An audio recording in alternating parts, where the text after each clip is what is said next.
Bro, when we went to Intelligentsia, Brennan was in a pair of shorts and a tank top. And we were having ourselves a little coffee. In fact, I got myself some green tea. I like that. Brennan green was tea. taking big old sips from my tiny cup, and he was pursing his lips. I mean, he was busting those lips out going, and he went, ooh, that's some nice. DSLs for sure. When I tell you he was getting eye-humped, I mean, there were 3 handsome young men in shorts themselves. They were in shape. Very good shape. If I was gay, I'd be game. Wonderful haircuts. You'd run a train on me. I don't care. I was going to say, if I was gay, I'm there's not. no. Well, you know, they had The Night Is Still Young and a sword fight in your mouth and taking care of that. Taking care of that rumpy pumpy wouldn't be a bad situation. But I can make a lot of money off you, and I'm not. I want to get to this for a second. If you were my pimp, I want to get to this because I want to talk to you about this on air. They had haircuts exactly like Evan the Beard, and they could not stop looking at you. And I was soaking me. I got nothing. They didn't look at me once. I could have been on fire. I could have been holding like a boa constrictor with a chimpanzee on my back. They didn't look at me. You could have been dressed as ISIS, and they wouldn't even notice. I could have had a siren and a horn. You know what it's called, Brian? I could have been slaughtering. You know what it's called? It's What? called being a dime piece. You're a dime piece.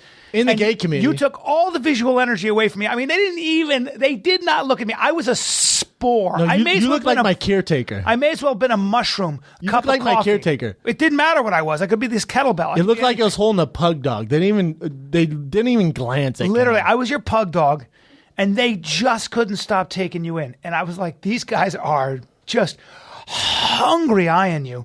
Humping the daylights out of you. Now, if I was gay, I would wreck shop. You'd wreck shop, bro. You'd wreck shop. And I'm going to tell you something else. Those guys weren't looking at you as though they wanted you to bang them. They wanted to take you. They wanted you on the bottom, bro. Nah. You get on that tummy. You get on that. Dude, listen to me. Why are you doing this? Shh. Hey guys, here's me. Guys, I know it's just you're drinking my boy in. You're drinking my boy in. Listen up. He's a straight man, but we both like money. We both like money.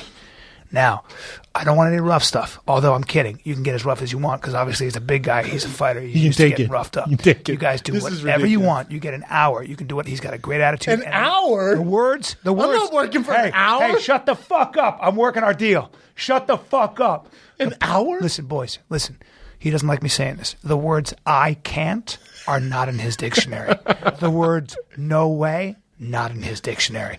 You get an hour. Now it's going to cost you $3,500. Let me finish. That's a deal, bro. Shut the fuck up. He's talkative right now. 2 for 1 fucking Wednesdays? I'll have a talk. We're going to put a ball in his mouth. He's not going to say a fucking word. I'm kidding. I'd never put a ball in his mouth because that takes his mouth away. And you've seen those lips when he sips my green tea. The point is, it's going to cost you $3,500 for an hour. Now, oh, that's a steal. There's a bonus. That's worse than Reebok. I might extend. If you guys are having a real good time, I might give you an extra 30 minutes. Let's get to that bridge. Let's jump off that bridge. We'll cross that bridge when we get there. Into that. Let's go down that bunny hole. Wink, wink, when we come to it. This is ridiculous. We'll go down that bunny hole when we come to it. Dude, that's how I would negotiate our deal. Then I'd be like, now listen, no one speaks for me. I'm my own man. So $3,500, I'll toss in the old man for an extra $100. All right? He'll do what. He's pink. He's bumpy. He'll do whatever you want. I mean, whatever. He loves to get money shots on his face. I know that from experience. Listen, guys. He thinks it keeps his skin tight. He's bumpy. He's skinny. He's got fit dad bod. And on top of that, he has a little tuft of hair right at the base of his spine. But you know what? He's the grateful type, and he will suck you off like you. Hey, man. Excuse me, sir. He's very grateful, and he has a very positive attitude. He's got a bristly beard. So as Evan's staring at us, hating this conversation because he wants it off the podcast. Meanwhile, we got guys just laughing. Anyways, that's not happening. $3,500, you son of a bitch. Why, dude? That's a lot of money. You're not worth more than $35 for an hour. Yeah, bro. I hate guys. Hey, I hate to break it to you, as cutie pie as you are.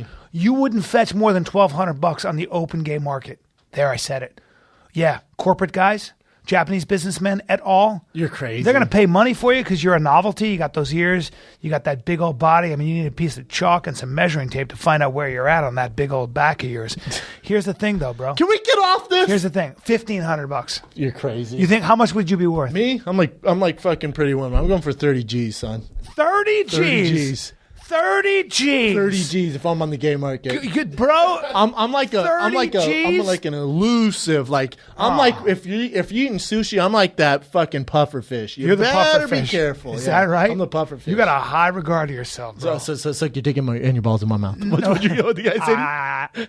Nobody is saying can we get off of this? Well, you're the one who started it. Fired? I didn't start this. Maybe you're talking about Intelligentsia and I'm these still guys hurt. drinking us in. I'm still hurt. Yeah, you're I'm old, still hurt man, that they didn't look at me at all. You're weathered. That's when you know you're older, when gay men stop looking at you. They used to look at me when I was younger. Not anymore.